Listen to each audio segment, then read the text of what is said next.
Hey guys, it is Friday evening.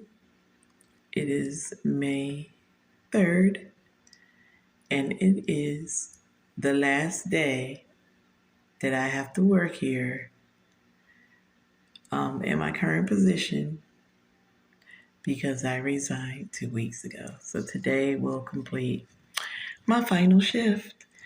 Um, they did ask if I could stay on per diem, which I anticipated anyway, and I actually was even considering it before they asked. So um, I told them I would, and I think it's in a better position for me because basically I could call them week to week or whatever and just see if they have hours available that I wish to work, or I can just wait for them to call me if they have someone going on vacation or if they get call outs or just whatever, they increase someone's hours for 1-to-1 or something like that. But I am very happy. I am very excited about having my evenings, more evenings available to spend time with my boys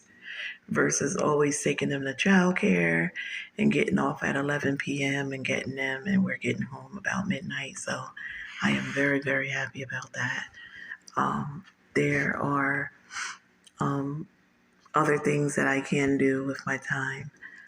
Even if I wanted to work, I still have agency work where the same deal, kind of like this, I can call them week to week and just select hours if I want. And if they offer cases that I don't want to do, then I'll just say no.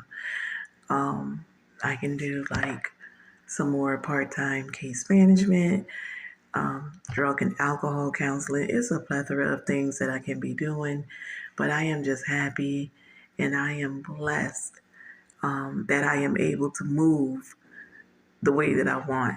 I am still, employed with my full-time job, and I'm okay. I'm okay. I'm happy.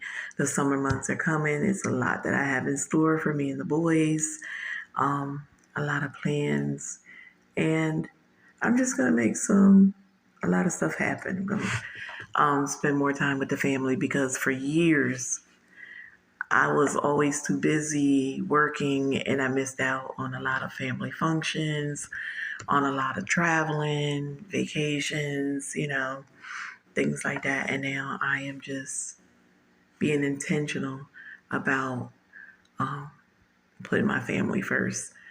And I mean, extended family, not just the boys, because you guys know they come first, right? So I'm looking forward to enjoying the latter years of my life. I know, sound like I'm going to transition or something, but no, really, like once you reach a certain age, it's time to live your best life, and that's exactly what I'm looking forward to. Um, you guys know I raised the babies full time because I have the one son, and he decided he wanted to bring me a house full of boys. But I was an empty nester. For anybody who may be new on the channel, I was an empty nester. My son was grown, is grown, and he had my first grandbaby. I was actually packing up to move to another country. And when that happened and I stepped in and decided to raise him, I changed my plans. And here I am. The boys are now 7, 8, 9, and 12. But at the time, it was just a 12-year-old. And 3 babies later, 4 boys. I am still here and I'm still raising them. And now that I've started, I wouldn't change anything about it. Like, I do have parents, grandparents like myself, who the one lady said to me, "You crazy," because I wouldn't be raising my grandchildren. And I just looked at her like, "No, you're crazy," because I want to make sure I know what's going on with mine. I'm just going to have grandkids out there and I don't I'm not in control of what's going on with them. I don't have a say in the matter. No, that's not going to work for me. And I know my situation is a little different because normally the the mother of the child's mother, so the female's mom will normally step in and raise the children, but I am the paternal grandmom, so I know that's a little unusual. But you know what? God don't make no mistakes, and I was in the right position to do it, and that's why I am doing it. And I know my boys are going to take care of me. I know that for a fact. I just cut a joke with TJ the other day, like, when I get older, don't put me away in one of those places. He said, no, Mom, I'm going to take care of you, and I'm going to hire, what he said, I'm going to hire a nurse to come in the house and take care of you if I'm working. And I said, if you're working? He said, well, I am going to be working, but I think he mean like during the hours that he's working, he's going to make sure that somebody's in the house with me. And I thought that was so cute. And then he was telling his brothers, like, you hear me, Tyzir? You hear me, Tyjon? We're not going to put Mom in no hospital. He called it a hospital.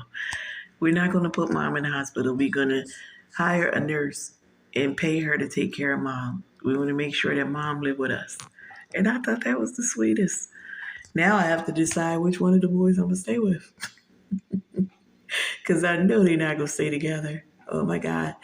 They get along so sweet, but they do have moments where they fight. And it's the funniest thing. They'll fight, right, at home, and they all go to the same school, ride the same bus. And the hardest thing is for me to get the teachers to understand that they should not have those boys around one another during school hours. And even on the bus, I tell the bus driver and the aide, separate them because they're siblings and they don't know how to turn it on and off. They think because they're siblings and they can fight at home that they can go to school and fight too. Really quickly before I let you guys go.